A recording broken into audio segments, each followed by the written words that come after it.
Hi friends, आज आपण ओल्या हळदीची रेसिपी पाहणार आहोत, जी की राजस्थान स्पेशल आहे. थंडीमध्ये हळद खाल्लेली चांगलं असतं, उष्णता ऊर्जा निर्माण होते. त्याच्या अनेक औषधी गुण आहेत. पूर्ण रेसिपी डिस्क्रिप्शन बॉक्समध्ये आहे, तिथे जाऊन तुम्ही पाहू शकता.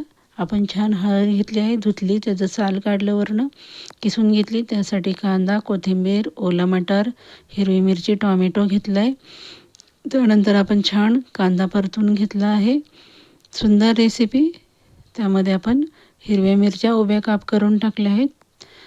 ही सर्व पूर्ण रेसिपी आपण तुपामध्ये करायची आहे. त्यानंतर जी हळद आपण किसून घेतली होती ती त्यामध्ये टाकून मटार टाकला आहे हिरवा आणि छान परतून घेऊ.